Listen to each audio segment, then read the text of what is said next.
And today, how many greenhouse gases emissions does Netflix produce? 1.5 million metric tons. And then you have shows like Lupin, made here in France, where you'll have a green moment in the first episode. And isn't the objective of reducing the carbon footprint of Netflix in contradiction with your development? So that's the goal, is for companies like ours to continue to grow and serve our members and entertain the world, as we like to say, while also decoupling that growth from our emissions. Do you think we should limit our consumption on Netflix regarding environmental issues? Bonjour à tous. Aujourd'hui, on se retrouve pour une interview un peu spéciale avec Emma Stewart. Emma Stewart, c'est la directrice de l'engagement environnemental chez Netflix à l'échelle du monde. C'est la première interview qu'on a menée en anglais sur cette chaîne. Du succès planétaire du film Don't Look Up et des imaginaires qui parlent d'écologie jusqu'à l'évaluation des gaz à effet de serre émis par une grande plateforme, on s'est demandé comment on pouvait rendre le divertissement plus durable quand on est une entreprise comme Netflix. Cette interview, j'espère qu'elle vous plaira. Dites-nous en commentaire ce qu'il en est et n'oubliez pas de vous abonner à la chaîne pour nous soutenir. Hello Emma Stewart. Hello. Nice to meet you. Thank you for having us today, for taking the time. As Netflix Sustainability Officer, you strive to shrink Netflix carbon footprint and Netflix greenhouse gas emissions. To start with, can you work in a large company such as Netflix and be reasonably ecological, environmental, stick to your commitments? Well, 30 countries have proven that they can grow and have healthy economies while also decoupling from their greenhouse gas emissions growth. So that's the goal, is for companies like ours to continue to grow and serve our members and entertain the world, as we like to say, while also decoupling that growth from our emissions. So we really have two goals internally. One is to make entertainment sustainable. So that really focuses on the making of film and television, which is where most of our emissions come from. And then secondarily, to make sustainability entertaining. So that's about supporting our creators, filmmakers, writers, showrunners, and helping them represent sustainability authentically, enrichingly, and entertainingly in their stories, which so many of them would like to do. And today, how many greenhouse gases emissions does Netflix produce? 1.5 million metric tons, which doesn't mean anything to most people. Yeah. Because we are an entertainment company, about 60% of those emissions come from production, the making of film and television. And then 35%, depending upon the year, come from our facilities, which we rent, and from our corporate operations like commuting and business travel and purchasing and our vendors. And then about 5% from data centers, most of which are provided by Amazon Web Services, and then a few of which we work through a system called Open Connect to store the content locally, so that when you hit play, you get to see your favorite television show or film, and there's no buffering that needs to annoy you or keep you from doing so. And isn't the objective of reducing the carbon footprint of Netflix in contradiction with your development? Because you need to produce more and more content to serve your members. How do you conciliate these goals? Well, the goal is to serve the members and to do so in a variety of ways so that there's something for everyone. That doesn't necessarily mean that we need to do more and more every year. It means ensuring there's a diversity of voices, a diversity of creators, a diversity of countries of origin, so that the audience really feels they're seen on screen and they can find characters that inspire them and that they feel associated with. We have put the company on a carbon diet, if you will, in line with what the climate scientists tell us is needed.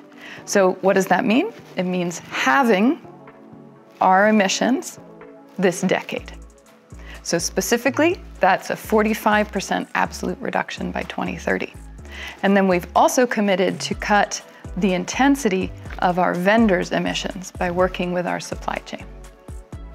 And it's related to the greenhouse gas emissions of vehicles, to electricity that you need for lights on the shows and on the sets? Yeah, great question. It took us a little while to calculate where the biggest emissions came from because this is relatively new work for this industry.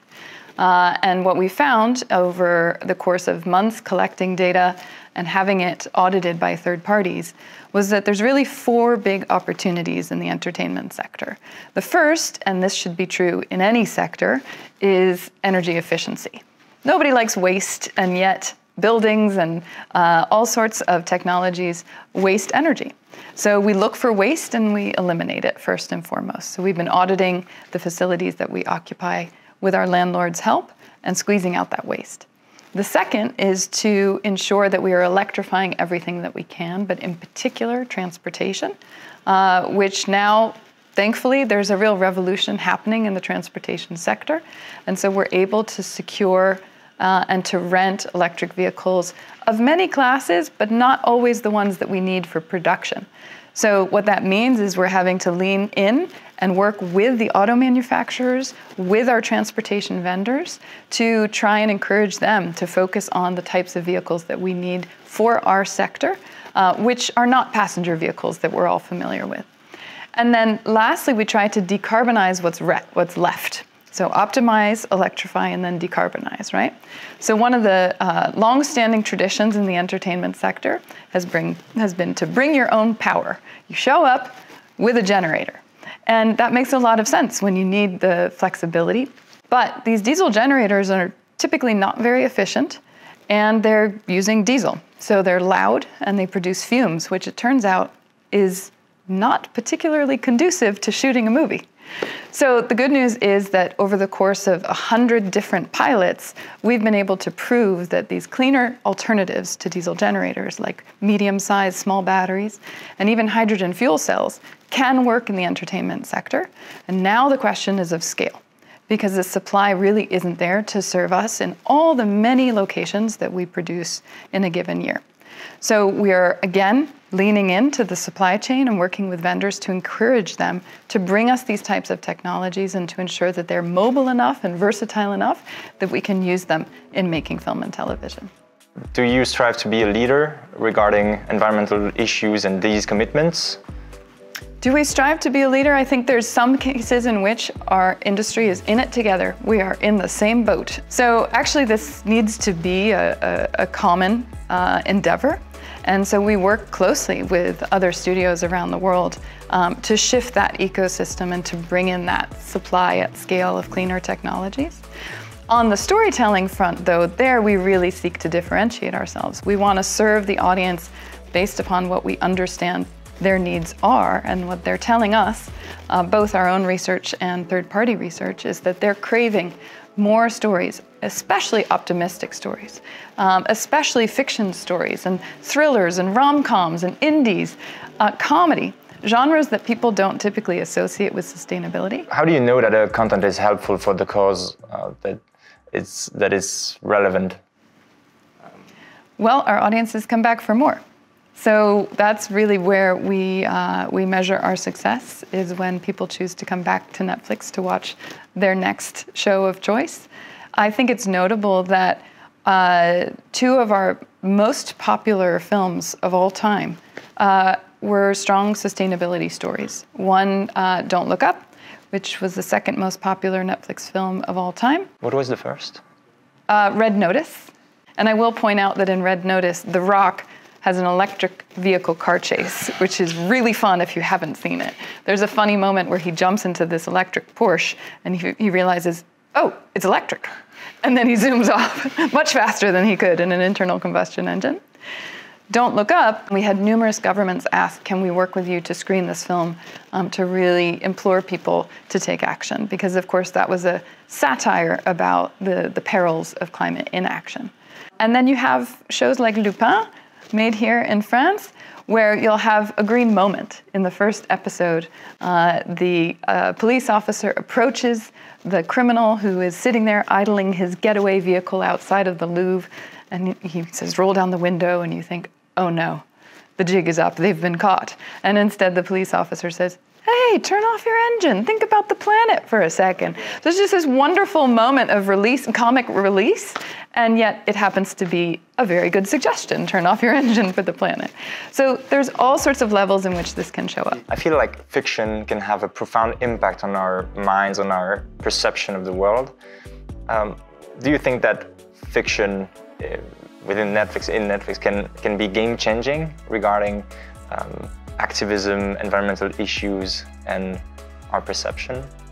I think fiction has been proven, well, first of all, humans are built around storytelling, right? From the early days in a cave around a fire, the way we communicated to one another was through fiction. It could be nonfiction, through stories. It could be fiction or nonfiction.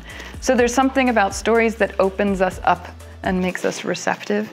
My octopus teacher is a wonderful example of a true story, but a very emotive one. Similarly, the filmmakers from that got involved with Penguin Town. That's a nonfiction title, but again, that drove people to try and protect the endangered penguins of South Africa. So fiction can have significant impacts. Nonfiction can have significant impacts, but fiction is really where you start to see people feel emotionally invested. A nice example is The Boy Who Harnessed the Wind, based on a true story of a Malawian boy who brings clean energy to his village as they experience the impacts of climate change on their crops through drought. And yet it's turned into a fictionalized story that is really beautiful and very poignant and makes you realize, you know what, if he can make a windmill out of bicycle parts, what else can we do? Taking into account these goals to reduce the emissions of the shows, is it mandatory to be broadcasted on Netflix or has more chances to be released on Netflix? Or is it just one of the criteria among others?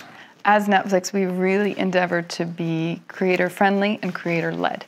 So we let the creators call the shots, as it were, and then we are there as a resource to them. And increasingly, when they discover that that resource exists, they take advantage of it. So it's demand-driven, I would say. And what that means is you have an authentic desire by the creator to do that. It's not prescribed for anybody. Do you think we should limit our consumption on Netflix regarding environmental issues as consumers? Well, what the research says in terms of what individuals can do, other than be active citizens, like remember to vote, or have a conversation with their employer, or make sure that their money is invested consciously. The top things they can do relate to food, avoiding food waste. Food is very water and emissions intensive, in particular certain types of food. And then secondly, to eat a more plant-rich diet. The second category is ensuring that your house is as energy efficient as possible, and then securing clean energy. The third category is how you get around, so what sort of transportation or public transportation you take. And then the fourth category is in waste, which is what people sometimes think is ranked higher. Within those, turning on your television is a very, very small fraction of the actions that you can take.